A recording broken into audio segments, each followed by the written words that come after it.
in order for you and for me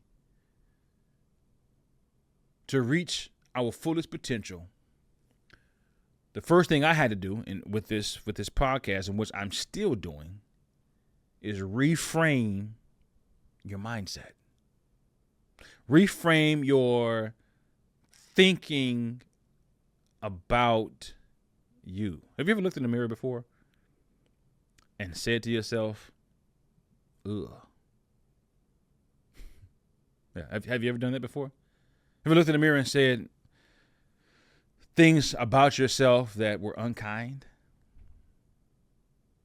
Things about yourself that actually are not true? But to make yourself, I don't know, feel some kind of pity for yourself, you've said some stuff about yourself that, yeah, that's not nice. Have you ever said to yourself, in fact, many of us, forget the outside world, if you overcome your own rejection and learn how to embrace who you are, learn how to embrace your unique gifts and talents. I can't think of the lady's name. Oh man, I can't think of her name. When it comes to mind, I promise you, I'll let you know who it is. Maybe on the next episode. Oh man. In fact, while I'm talking, I'm gonna try to look her up. But she said something the other day that blew my mind. She was a guest on a podcast, and yes, I am looking it up in real time.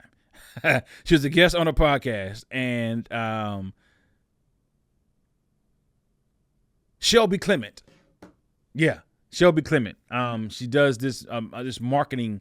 She has a marketing company, and she does these huge events where she brings in speakers and does all kinds of things, wonderful things. She's from my home state. She's from Covington, Louisiana, actually. But she talked about the fact that we sell ourselves short when you don't put out a message or a podcast because you don't have a haircut. You got other issues. You don't want to give somebody a positive message that you were born to give them because your nails aren't done today. You don't want to get on the camera. And listen, I am not judging you at all. I had to overcome that myself. Oh, you're not a certain weight? You look 20 pounds heavier on camera, and you're not going to give this message that you've been given to give to the world because of external challenges? Please. I'm not saying the external challenges are fake. I'm not saying that they are not real. I'm saying they should not stop you. Rewind that. I'll say it again. I'm not saying the external challenges are not real. I'm not saying that you aren't overweight. You very well, I'm overweight. All right? I'm not saying that your hair isn't cut. Those things might be real. I'm not saying you don't have hangnail. Right? I'm not saying those things aren't a reality. They very well may be your reality, but what also is your reality is the purpose for which you were born. All those things I just mentioned, you may be struggling. Listen, you may be going through your own. Have you ever? This is the wildest thing for me, that I've been prompted to give a message about something I haven't even overcome yet. I've been prompted to give people hope about stuff that I'm like, man, listen. I remember one time I talked to a group of guys. And I told you all last episode. If you didn't hear it, go back to episode 49. But I grew up when I was born. And shout out, man, my dad, like my dad is that dude, right? But my biological father was not around, right, when I was born. And one of the things that really is interesting, because I meet a lot of young black men, black boys in my work across this country who are fatherless. A lot of them. I mean, I'm talking about hundreds every year, right? And I look at them as they're sitting in the bleachers while I'm giving an assembly speech, or in a classroom as I'm doing a classroom demonstration, or whatever the case might be, and I see myself. And for the life of me, I couldn't understand why I've been placed in front of these young men who were struggling with what I was also struggling with, and that was pain from the absence, even though I had my pops with me. I mean, I love him to death, but the pain also of my biological father don't want to be a part of my life. That's a trip. And me having a son now, I'm saying to myself, ain't no way in the world. For me, I can't fathom it. I don't know circumstances. I don't, no people have adult issues. I get all that. I understand that. Trust me. But she ain't gonna stop me from connecting with my boy. I said to myself, man, why do I feel compelled to tell these boys to do something I haven't done yet? And it finally hit me. I mean, I was asking these boys to forgive their absent fathers, and I'm 40-something years old, and I hadn't forgiven my absent father.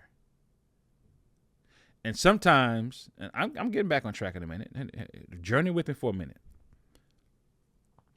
I had to ask myself, I had to come to the realization, I should say, that I was compelled to give these young men that message over and over again, because it was not only prompting them, but it was reminding me that I need to do what I'm telling them to do.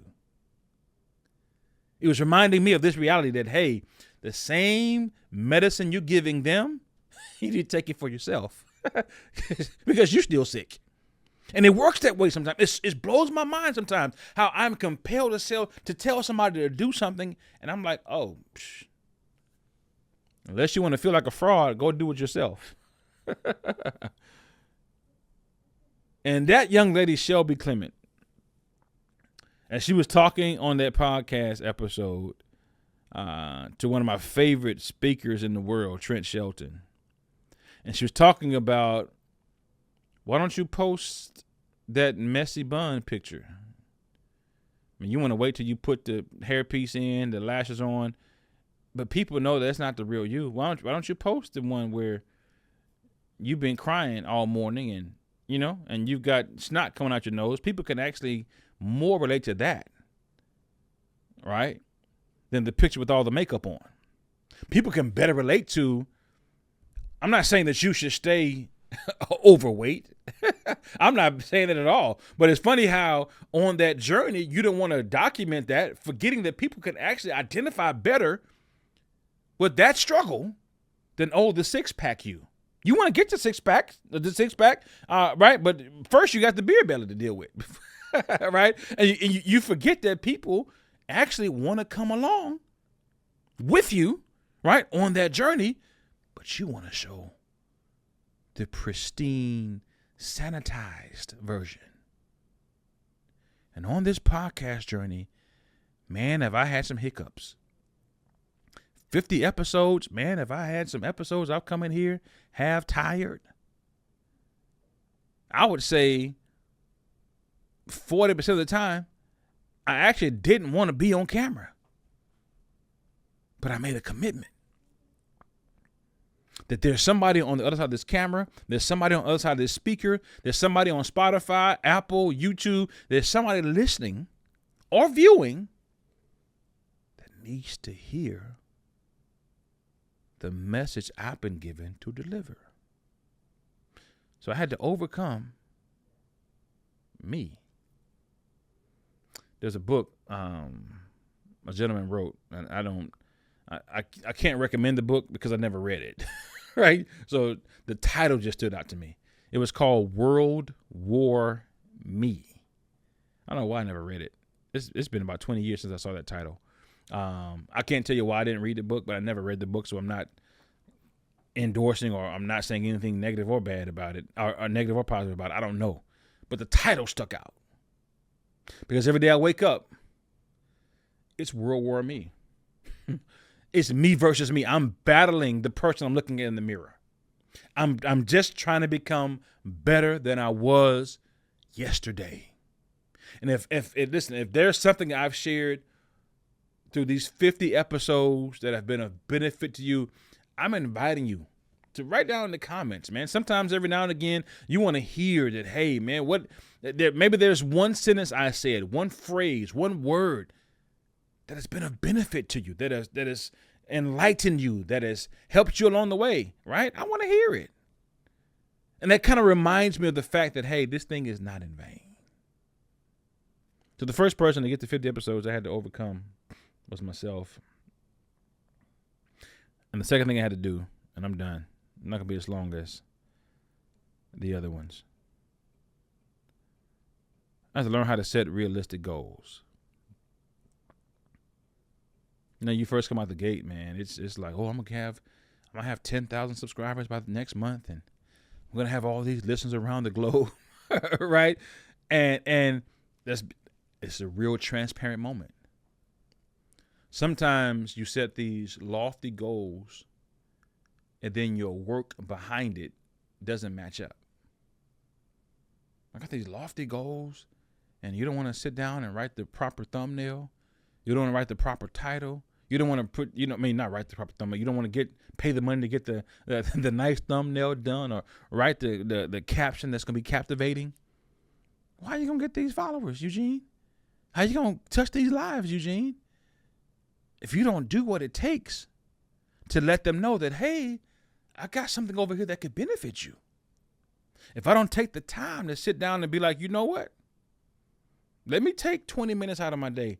I mean, we got all kind of opportunities now with technology to sit down, and they got these prompts for AI and chat. I mean, there's no excuse. I don't use those things, right, just yet, right, for certain things in my business and in my communication process.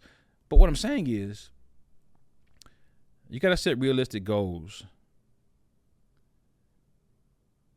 and then set yourself up to go after them